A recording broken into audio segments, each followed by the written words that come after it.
Bonjour et bienvenue dans cet épisode où je vais vous partager mes coulisses de 0 à 500 clientes en moins de 3 ans et mes ambitions pour la suite.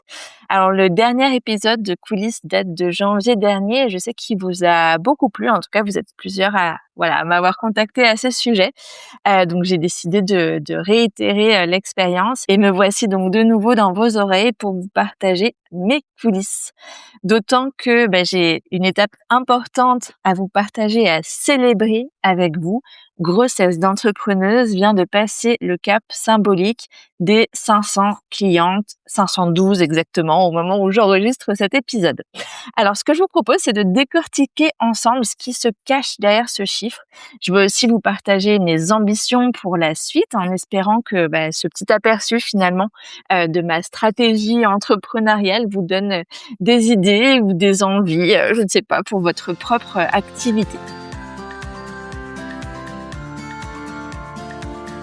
Alors, pour rappel, moi, j'ai démarré grossesse d'entrepreneuse à mon retour de 2e congé maternité. Ça avait pas mal germé pendant ma grossesse. Donc, on était à l'automne 2023, il y a 2 ans et demi. Et au tout début, j'avais rien à vendre, vraiment. Donc, je suis partie de 0 cliente. J'ai commencé d'ailleurs par ce podcast pour me positionner en pionnière sur le sujet, amasser de la connaissance, analyser les retours d'expérience de mes invités en plus de l'enquête que je menais en parallèle.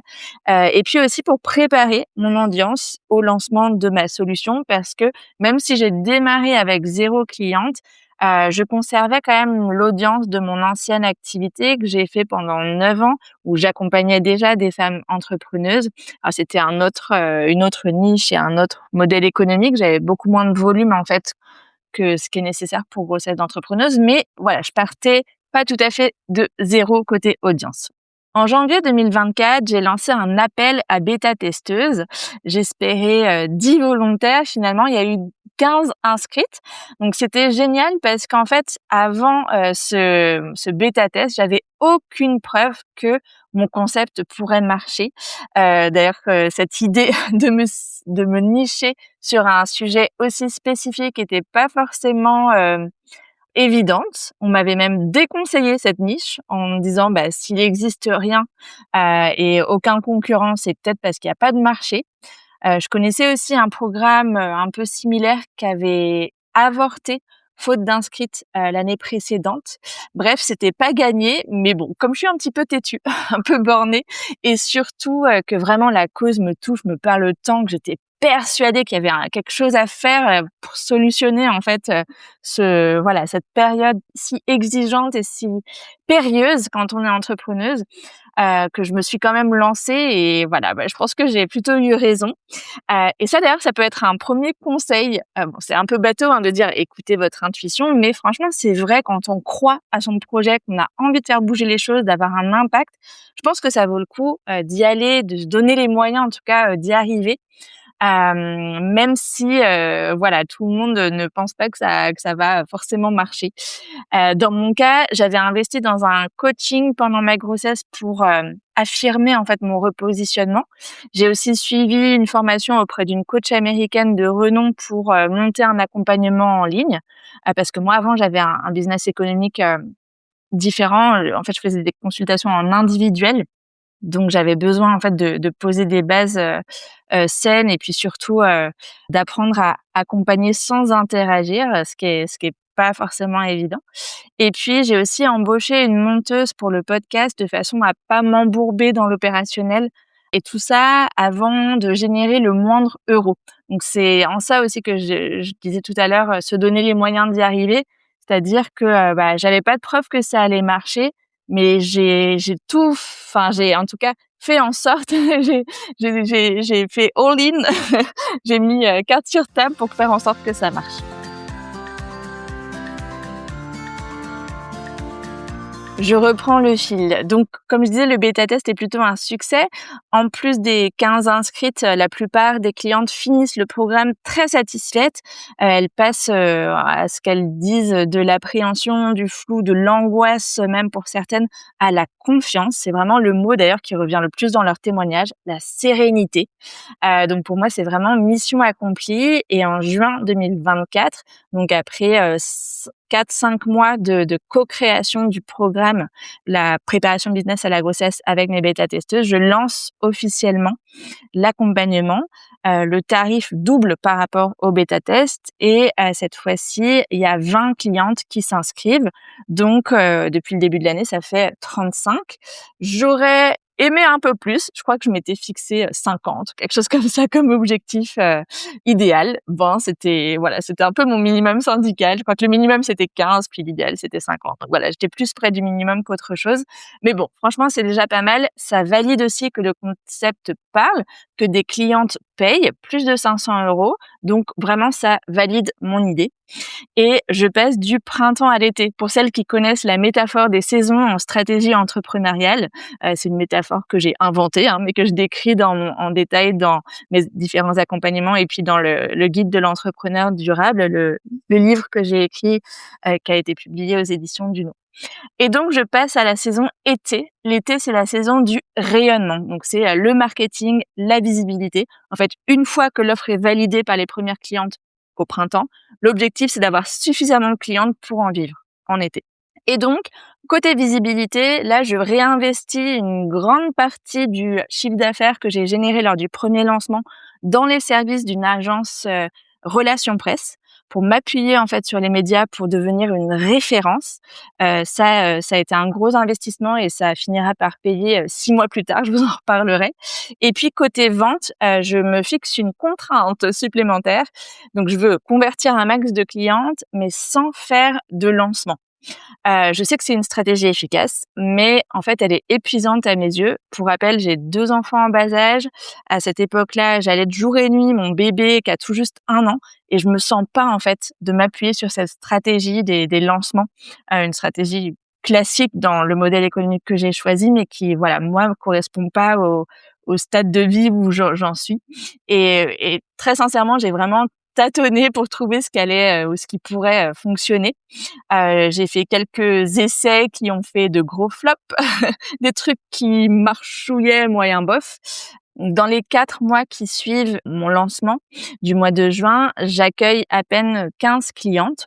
Je prends un coach marketing que finalement je remercie au bout de 2 séances parce qu'il me pousse à aller vers un modèle de bootcamp qui est bien trop bourrin pour moi.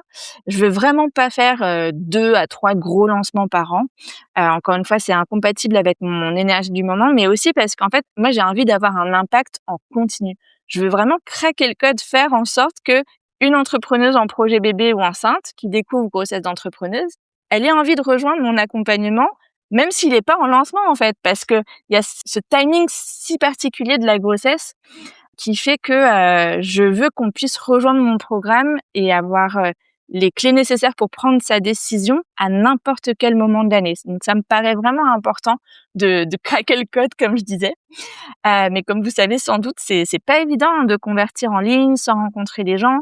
Moi, dans mon ancienne activité, j'avais un modèle en individuel et je faisais des séances découvertes pour vendre mes accompagnements. Mais là, si je veux accompagner des centaines et des centaines de femmes, je peux pas proposer des séances gratuites. Donc c'est vraiment mon défi, c'est de convertir sans interagir. C'est un très gros défi marketing. On arrive en novembre 2024, donc j'ai atteint une cinquantaine de clientes, mais principalement dû à ces 2 lancements, le bêta-test et le lancement du mois de juin. Et donc, je me lance dans une expérimentation qui est la stratégie du petit produit, dont j'ai pas mal entendu parler aux États-Unis notamment. L'idée, en fait, c'est d'offrir une petite marche entre le gratuit et l'offre signature, l'offre principale, l'accompagnement que je souhaite vendre. Donc, c'est un petit produit qui est à la fois pas très long à créer pour moi, pas très long à consommer pour mes clientes idéales qui sont pas mal débordées et peu onéreux. Du coup, j'élimine les barrières de j'ai pas le temps, je verrai plus tard ou j'ai pas le budget. Et franchement, ça marche. 80 ventes en quelques semaines et bon nombre d'entre elles transforment l'essai et achèteront ensuite mon accompagnement dans la foulée. Donc, au final, j'atteins les 150 ventes à la fin de l'année 2024. Donc, après les diverses déceptions et frustrations entre juillet et novembre, franchement, là, je suis remontée à bloc et surtout, ma stratégie 2025, elle est toute tracée. je décide de vendre mon petit produit, à savoir le calendrier de l'avant bébé, à un max de personnes et qu'une partie puisse upgrader vers la préparation business à la grossesse. Et l'objectif de 2025, c'est de devenir rentable, de me payer et de continuer à financer la croissance.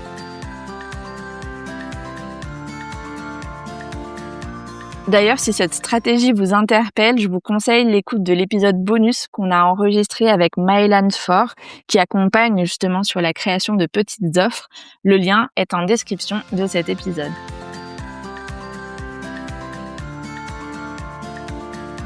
En 2025, je démarre avec déjà de très belles retombées médias. Forbes en janvier, les Éco-entrepreneurs en février, le Parisien en mars, puis une invitation à la mythique Maison des maternelles sur France 2. J'habite toujours en Turquie à l'époque, donc je fais l'aller-retour pour l'occasion, pour le tournage en avril 2025, même si l'émission, elle sera diffusée en juin. Et portée par cet élan médiatique, j'ose inviter Clémentine Sarlat dans le podcast Grossesse d'entrepreneuse et elle accepte. Donc voilà, je suis trop contente. Je suis aussi recontactée par mon éditeur, Duno, qui me propose de faire un deuxième livre ensemble, cette fois-ci sur le thème business et grossesse. C'est un deal que je signerai finalement à l'automne. Et donc voilà, la partie émergée de l'iceberg, tout va bien. En coulisses, c'est un peu moins reluisant parce que la visibilité, c'est bien. Les ventes, c'est parfois autre chose. Et elles restent assez timides. 10 ventes en janvier, 26 en février, 25 en mars. Et là, du coup, je décide d'investir dans la publicité. Seule, je patauge un peu. 49 ventes en avril. Donc, je prends une agence, mais finalement, ça se passe mal. On a plusieurs quiproquos et voilà, chose qui se passe pas très bien. La confiance est rompue. J'ai l'impression qu'ils jettent mon argent par les fenêtres et j'arrête au bout d'un mois, je crois. Et donc, je fais 35 ventes en mai, 35 ventes en juin. Donc, au final, 180 ventes en 6 mois. Ça fait en fait une vente par jour, 30 ventes en moyenne par mois. Avec le recul, c'est pas mal du tout. Mais sur le moment, j'ai l'impression vraiment d'être limite ric-rac. Je rentre pile dans mes frais. Je commence un peu à pouvoir me payer, mais pas beaucoup. En fait, la trésorerie est vraiment à flux tendu. À côté, moi, j'ai un petit contrat freelance qui me propose un gros projet, organiser un festival pour les parents indépendants à Paris en septembre. Et j'accepte déjà parce que c'est un super chouette défi, l'événementiel. En plus, je déménage en France cet été, donc c'est un peu l'alignement des planètes. Je me dis trop cool, je vais rentrer en France et paf, j'ai un événement pile à cette période-là. Ça renfloue aussi mes caisses parce que ils me payent plus que d'habitude pour organiser le festival. Mais du coup, moi j'ai plus aucun temps et aucune énergie à mettre dans Grossesse d'entrepreneuse. Le podcast passe en mode replay pendant 6 mois. Je fais pas un seul post réseaux sociaux entre mi-juillet et début octobre. Donc, je suis vraiment 100% sur l'organisation du festival pour mon client. Côté grossesse d'entrepreneuse, je me concentre uniquement sur l'accompagnement des clientes existantes parce que, mine de rien, voilà, c'est bien beau d'avoir des clientes, faut pouvoir répondre à toutes leurs questions et puis animer la communauté parce que l'accompagnement que je propose, il y a une grosse partie communautaire. Et en parallèle de ça, j'ai mon déménagement en France, le fameux, avec plus d'1 mois de latence entre les 2 apparts, 2 enfants en bas âge, sans mode de garde pendant 10 semaines. Donc bref, c'était très, très sportif. Côté vente, 10 ventes en juillet, 8 en août, 5 en septembre. Je suis limite surprise de continuer à faire des ventes sans rien faire. Mais clairement, on arrive fin septembre, début octobre, il faut absolument relancer la dynamique. Le problème, c'est que j'ai pas assez de temps. Mon client freelance pour qui j'ai organisé le festival donc me propose de doubler mon contrat parce qu'il est hyper satisfait de l'événement que j'ai organisé pour eux. En octobre, je signe aussi avec l'éditeur dont je parlais tout à l'heure. Il y a pas mal de choses qui s'enchaînent. Les enfants, la transition, le début de la crèche, de l'école, tout ça, c'est pas évident. Donc en fait, j'ai l'impression d'être hyper compressée par le temps. Et donc, je prends en fait la décision de déléguer mon marketing réseaux sociaux. J'ai vraiment, je sens besoin de soutien pour générer des ventes en continu, en organique, sans y passer trop de temps. Parce qu'en plus, voilà, je vais devoir l'écrire ce livre. Et grâce à Maïté, donc qui a travaillé avec moi à mon marketing, on fait donc 16 ventes en octobre, 58 en novembre, 27 en décembre. Donc au total, en 2025, ça fera 304 ventes, le double de 2024. Et j'arrive à 454 clientes depuis le lancement. Pour l'anecdote, je frôle aussi la limite pour la franchise TVA, sachant que dans mon cas, en fait, j'ai une franchise non pas à 37 000 et quelques, mais à 75 000 et quelques, parce qu'en fait, j'ai 2 entreprises, 2 entités juridiques. Petite astuce tout à fait légale au passage. En fait, je répartis mes différentes prestations sur les 2 pour éviter de faire payer la TVA à mes clientes et optimiser aussi moi mes charges sociales. Parce qu'en fait, la plupart de mes clientes ne peuvent pas récupérer la TVA. Donc voilà, dans mon modèle économique, dans mon marché, ça fait sens en fait d'avoir deux entités juridiques. Et puis, j'augmente quand même mes tarifs fin 2025 pour anticiper le passage à la TVA. Et aussi parce que j'estime que voilà, c'est bon, les tarifs de lancement que j'avais fixés au début reflètent pas forcément la valeur de tout ce que j'apporte dans l'accompagnement. Donc voilà, j'augmente les tarifs et puis ça me permettra quand je passerai effectivement à la TVA courant 2026 de pas avoir à augmenter mes tarifs brusquement à ce moment-là.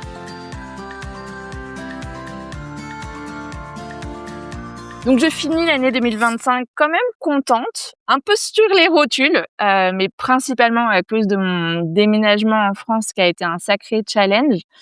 Pour rappel, moi mon mari est turc, il parle pas français, donc l'intégralité de la charge administrative est sur mes épaules et ça a été très très très lourd, moi qui déteste ça. L'adaptation des enfants a pas été évidente. La maîtresse suspecte un trouble de l'attention chez mon aîné.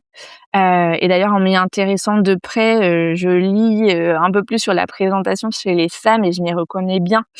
Surtout là, débordée par la charge administrative, je me dis non mais je dois avoir un trouble de l'attention, c'est pas possible. Et j'ai vraiment l'impression de plus arriver à tout gérer, le pro, le perso. Je suis débordée de partout. J'ai pas pris de vraies vacances depuis bien trop longtemps aussi, hein, il faut dire. Et donc, je prends rendez-vous pour un bilan neuropsy pour mon fils et pour moi. Délai d'attente 3 mois. Merci la France. Mais bon, merci aussi que ça existe. Et du coup, j'ai hâte d'en savoir plus. D'ailleurs, là, au moment où j'enregistre cet épisode, on est en plein dedans. Je reprends le fil de mon histoire. TDA oblige, je fais des digressions un peu tout le temps. Début 2026, je reprends le podcast après 6 mois de pause. Je me mets sérieusement aussi à l'écriture, j'accélère, disons, à l'écriture du livre en m'appuyant sur l'aide précieuse d'un copywriter. Coucou Michael, si tu m'écoutes. Je sens en fait que seule, j'y arriverai pas du tout dans les temps. Et je continue la délégation marketing organique. Donc là, début 2026, on a fait 19 ventes en janvier, 20 en février, 17 en mars. Et surtout, on passe la barre symbolique des fameuses 500 clientes. En parallèle, début mars, c'est le moment aussi où je finis d'écrire mon livre. Business et grossesse, comment bien vivre sa maternité sans planter sa boîte, donc à apparaître aux éditions Duno à l'automne 2026. Et à l'intérieur, j'y partage plein de conseils et toute cette expérience que j'ai accumulée en accompagnant plus de 500 clientes. Il y aura des extraits choisis du podcast Grossesse d'entrepreneuse aussi, l'histoire de la genèse de ma méthode, des extraits de mon programme La préparation de business à la grossesse, la présentation des différentes expertes qui interviennent à mes côtés, la juriste, la doula, l'OBM, la consultante en lactation, etc., etc. Et donc, ces 2 événements, le passage symbolique à plus de 500 clientes et la fin de l'écriture de mon livre, je sens que j'arrive à la fin d'un cycle, que je vais à nouveau avoir un peu plus de temps à consacrer au cœur de mon activité, mais qui reste fragile en fait, en flux tendu. Je sens que j'ai besoin de passer un cap.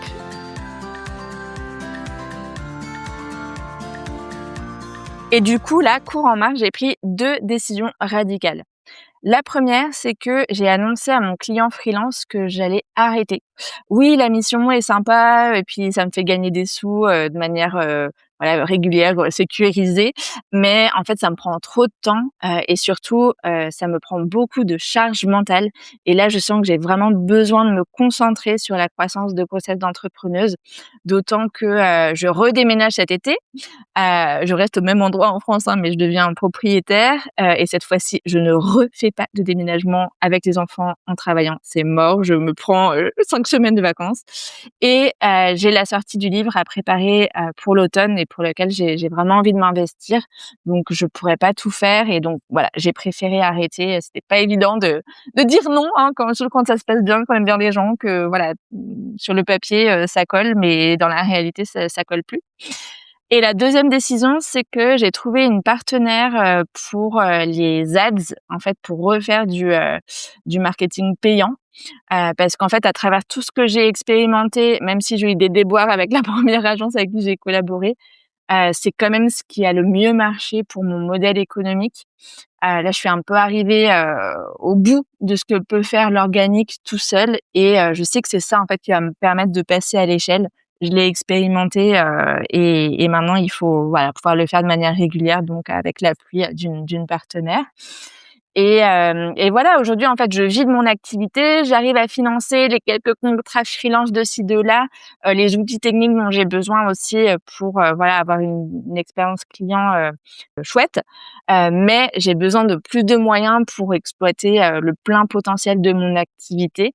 Et donc voilà, il est temps de passer un nouveau cap de développement.